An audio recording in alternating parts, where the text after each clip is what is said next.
15절부터 28절까지 다니엘서 7장 15절부터 마지막 절까지 읽겠습니다. 시작. 나 다니엘이 중심에 근심하며 내 머릿속의 환상이 나를 번민하게 한지라.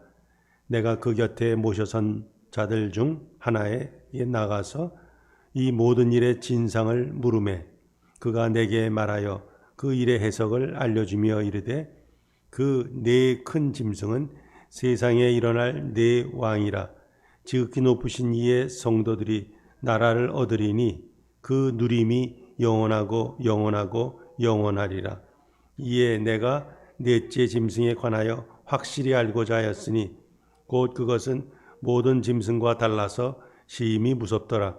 그 이는 쇠요 그 발톱은 노시니 먹고 부서뜨리고 나머지는 발로 밟았으며 또 그것의 머리에는 10뿔이 있고 그 외에 또 다른 뿔이 나오매 세 뿔이 그 앞에서 빠졌으며 그 뿔에는 눈도 있고 큰 말을 하는 입도 있고 그 모양이 그의 동류보다 더 커 보이더라. 내가 본즉 이 뿔이 성도들과 더불어 싸워 그들에게 이겼더니 옛적부터 항상 계신 이가 와서 지극히 높으신 이의 성도들을 위하여 원한을 풀어주셨고 때가 이름에 성도들이 나라를 얻었더라. 모신자가 이처럼 이르되 넷째 짐승은 곧 땅의 넷째 나라인데 이는 다른 나라들과는 달라서 온 천하를 삼키고 밟아 부서뜨릴 것이며 그 10뿔은 그 나라에서 일어날 10왕이요 그 후에 또 하나가 일어나리니 그는 먼저 있던 자들과 다르고 또 세 왕을 복종시킬 것이며 그가 장차 지극히 높으신 이를 말로 대적하며 또 지극히 높으신 이의 성도를 괴롭게 할 것이며 그가 또 때와 법을 고치고자 할 것이며 성도들은 그의 손에 붙임받아 한 때와 두 때와 반 때를 지내리라. 그러나 심판이 시작되면 그는 권세를 빼앗기고 완전히 멸망할 것이요 나라와 권세와 온 천하 나라들의 위세가 지극히 높으신 이의 거룩한 백성에게 붙임받으리니 그의 나라는 영원한 나라이라. 모든 권세 있는 자들이 다 그를 섬기며 복종하리라. 그 말이 이에 그친지라.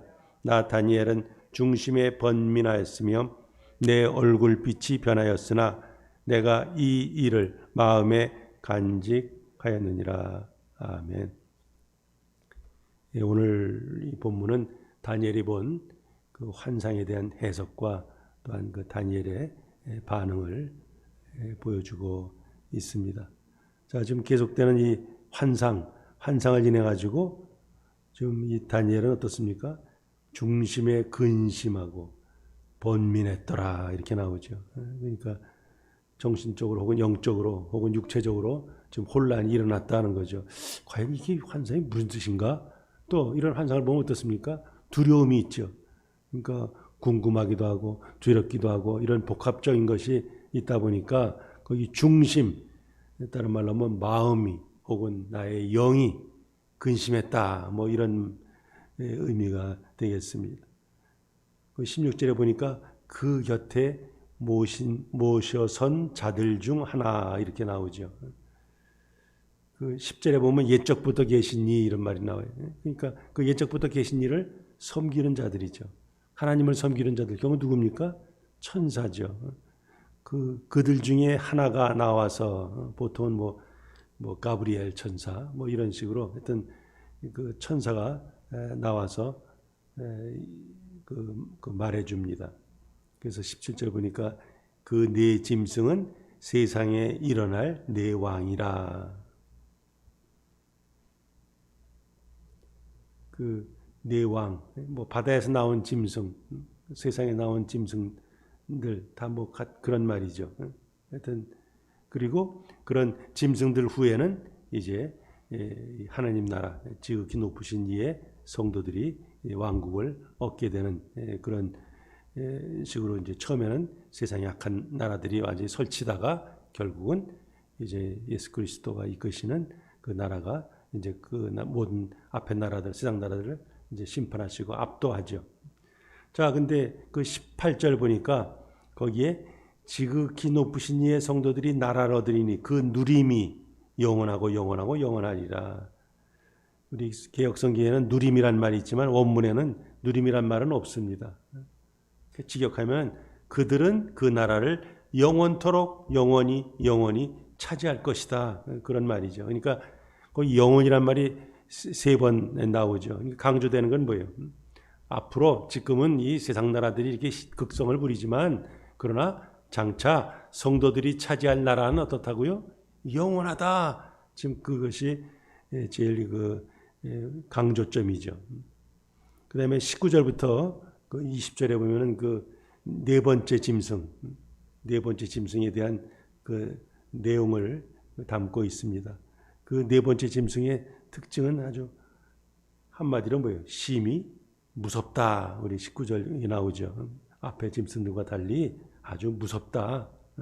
쇠로 된 이와 또 노쇠로 된 그 발톱을 가졌는데 그러니까 쇠로 된 이 뭐 그냥 물어버리면 다 됩니까? 다 부서지죠.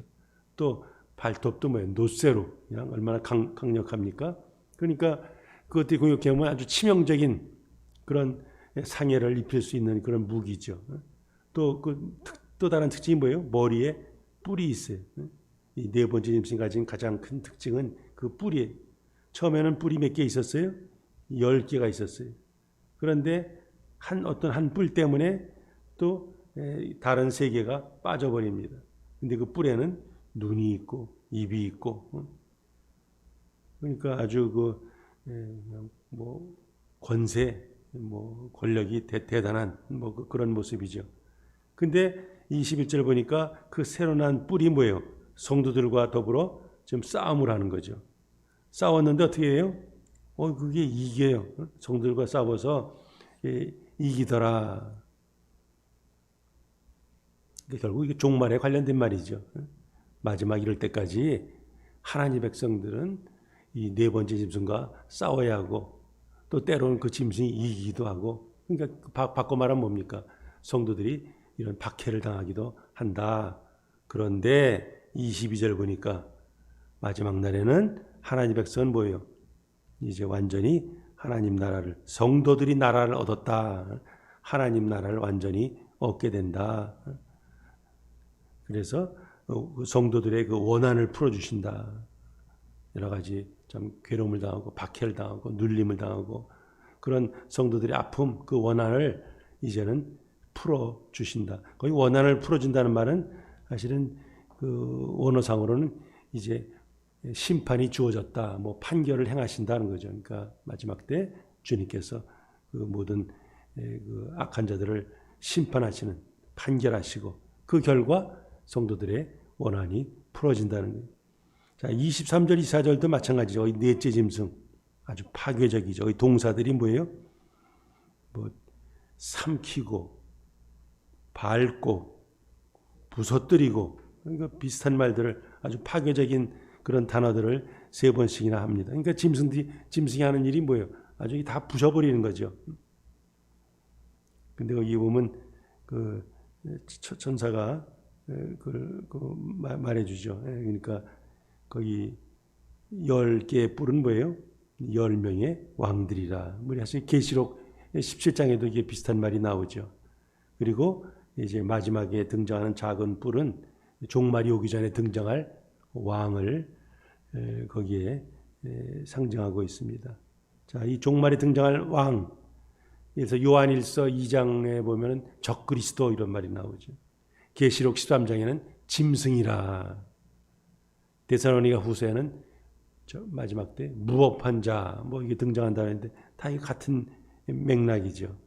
그래서 그가 하는 일이 25절에 그 마지막에 등장하는 그 작은 뿔 그가 하는 일은 25절 보니까 대적하는 거죠. 지극히 높으신 이를 대적하고 백성들을 괴롭히고 그러니까 성도들이죠. 성도들을 괴롭히는 것. 그러니까 정확하게 이건 뭐예요? 적그리스도의 사역과 일치하는 거죠. 하나님을 대적하는 것, 신성모독적인 일을 하는 것. 그리고 그 뿔이 하는 하는 일이 뭡니까? 때와 법을 고친다 그랬어요. 그러니까 하나님 백성들이 절기를 지키고 말씀을 따르는 것, 이런 것들을 갖다 뭐 방해하고 그냥 박해하는 것이죠. 그러니까 하나님 백성들이 이런 걸 통해서 우리 교회사 쪽으로도 마찬가지죠. 많은 하나님 백성들이 이런 적그리스도의 손에 의해서 혹은 이런 악한 세력에 의해서 죽임을 당하고 고난을 당하고 쫓김을 당하고 뭐 미움을 당하고 그런 일들이 계속해서 벌어지는 거죠. 거의 뭐 언제요? 한 때와 두 때와 반 때를 지나리라. 사실 이 해석은 좀 이거 다양하죠. 이거 문자적으로 볼 것인가, 상징적으로 볼 것인가. 문자적으로 보면 한 3년 반. 그러나 상징적으로 보면 하여튼 어떤 기간. 그냥 여기서 뭐 특별히 이걸 꼭 문자적으로 3년 반 이런 것보다 하여튼 특정한 기간이죠. 이거 적그리스도가 아주 그냥 극성을 피우면서 활개를 치면서 성도들을 박해하지만 그러나 그에게는 정해진 시간이 있다 하는 거죠. 그냥 마냥 성도들이 괴롭힘을 당하는 것이 아니라 하나님께서 이제 허락한 시간, 그 시간, 정해진 때가 있다. 그게 더 포커스죠. 그래서 결국 그들이 어떻게 됩니까? 그 때가 지나면 26절, 27절에 심판이 시작되면 그는 권세를 뺏기고 완전히 멸망하게 될 것이라. 27절도 마찬가지죠. 적그리스도는 멸망하고 그의 권세는 누구한테 넘어가요? 하나님의 백성, 지극히 높으신 이의 거룩한 백성에게 이제 그 적그리스도의 권세가 넘어가는 거죠. 그러니까 궁극적으로 하나님 나라가 임하는 거예요. 내 짐승은 잠깐 나타났지만 결국은 멸망을 당하고 하나님 나라가 아주 영원히 등장하는. 그러니까 이 하나님 나라 혹은 그리스도의 나라는 이게 최종적인 나라죠. 그다음 하나님 나라 다음에 다시 또 무슨 나라가 오는 것이 아니에요. 그게 마지막에 더 이상 다른 나라는 없습니다. 자, 그래서 바로 지극히 높으신 이의 거룩한 백성에게 주어지는 나라, 지금 그것을 강조하죠. 자, 이제 이런 환상을 쭉 봤어요. 그랬더니 28절에 그 다니엘의 그 반응이 또 나오죠. 거기 보면 나 다니엘은 중심에 번민하였으며 내 얼굴빛이 변하였으나 내가 이 일을 마음에 간직하였느니라. 아까 그 15절에서도 이게 대체 무슨 내용인가 할 때도 거기 보면 근심하고 번민했다 그랬어요. 아주 답답한. 이게 대체 무슨 뜻이지? 뭐 두려움과 답답함이 있는 상태. 근데 이 28절에도 똑같이 번민은 있지만 그러나 이제 뭐가 다릅니까? 이제는 확실히 그 뜻을 알았으니까 그 마음속에 그 말씀을 딱 붙들었더라 하면서 오늘 본문이 끝나고 있습니다. 자, 그러니까 결국 여기서 강조하는 내 짐승이 상징하는 건 뭡니까? 세상 통치자들이죠. 악한 세상의 통치자들. 그럼 그들에게 놀림받을 때 어때요? 하나님의 정의가 어디 있을까? 하나님 도대체 저 친구들을 언제 심판할까? 때로는 아주 낙심하게 되죠. 그런데 그들의 때는 정해져 있다는 거죠. 그래서 마침내 하나님께서 개입하셔서 그들은 이제 패배를 당하고 그리고 이제 하나님께서 당신의 백성들과 함께 이제 통치하신다 하는.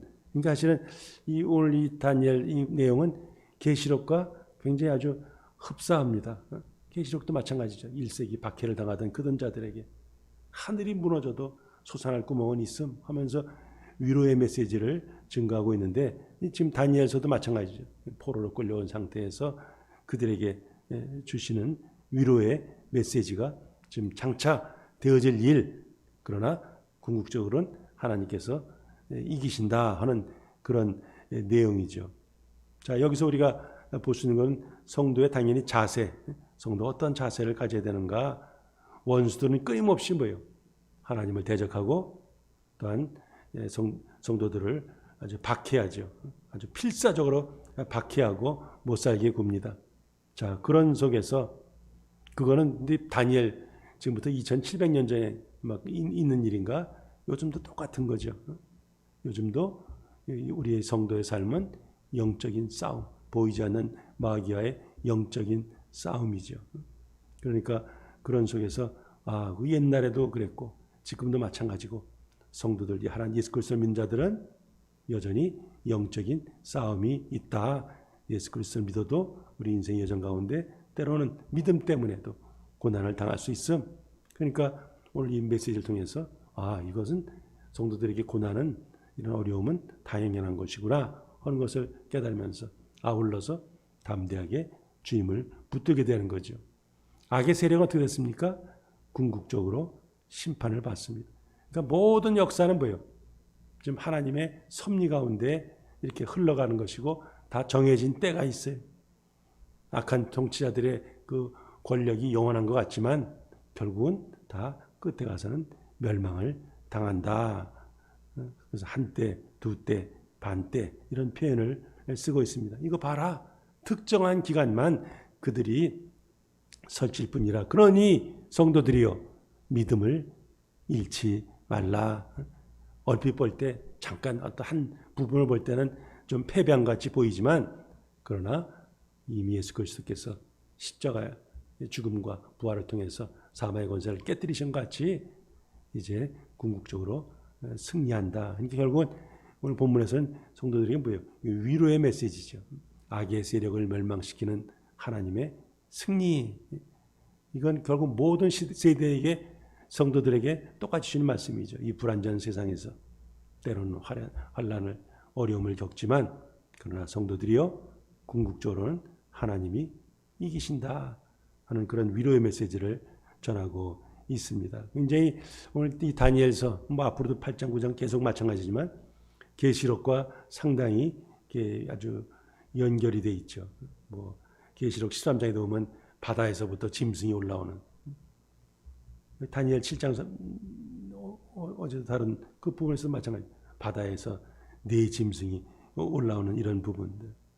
그다음에 우리 예수 그리스도께서 이제 구름 타고 오실 그런 분, 이거 다 계시록에서도 똑같이 구름 타고 오신 분으로 나오고 있습니다. 이제 말씀을 정리합니다. 이 세상은 여전히 참 마귀가 마지막 때인 줄 알고 발버둥 치는 그때 살고 있습니다.